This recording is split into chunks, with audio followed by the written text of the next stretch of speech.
ये आकाशवाणी है। अब आप अशोक वाजपेयी से समाचार सुनिए। नेपाल के भूतपूर्व प्रधानमंत्री श्री विश्वेश्वर प्रसाद कोइराला का कल काठमांडू में देहांत हो गया है। वे 67 वर्ष के थे। बैंकॉक में श्री कोइराला का कई गंभीर बीमारियों का इलाज हो रहा था, लेकिन डॉक्टरों के मुताबिक उनको काठमांडू ले जाया गया और काठमांडू पहुंचने के कुछ ही घंटों बाद उन्होंने अंतिम श्वास ली। उनके अंतिम क्षण में उनके निकट के मित्र और जनता पार्टी के अध्यक्ष श्री चंद्रशेखर वहां मौजूद थे। श्री कोइराला का जन्म सन 1914 में वाराणसी में एक नेपाली परिवार में हुआ था। उनकी शिक्षा दीक्षा भारत में हुई। बनारस हिंदू विश्वविद्यालय से बीए करने के बाद उन्होंने कलकत्ता विश्वविद्यालय से कानून की डिग्री हासिल की। श्री कोइराला ने अल्पायु में ही राजनीति में प्रवेश कर दिया और सन 1930 के दशक में वे स्वर्गीय जयप्रकाश नारायण के संपर्क में आए।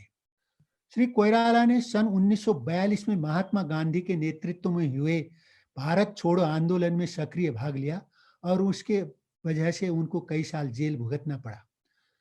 श्री कोइराला ने सन 1950 में हुए नेपाल के राणाशाही के विरुद्ध सशस्त्र क्रांति का नेतृत्व किया और उसके बाद बनाए गए मिलीजुली सरकार में वे गृह मंत्री बनाए गए। सन 1959 में जब नेपाल में प्रथम आम निर्वाचन हुआ तो कोइराला के नेपाली कांग्रेस पार्टी को 75% स्थान मिला और कोइराला प्रधानमंत्री बनाए गए।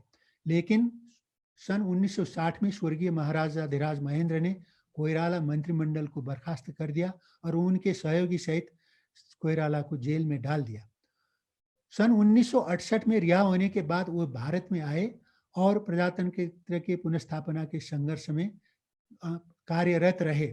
जब वे सब 1976 में नेपाल लौटे तो फिर उनकी गिरफ्तारी हुई और लेकिन उनके लगातार बिगड़ते हुए स्वास्थ्य को देखकर उनको अमेरिका जाकर उपचार कराने की अनुमति दे दी गई।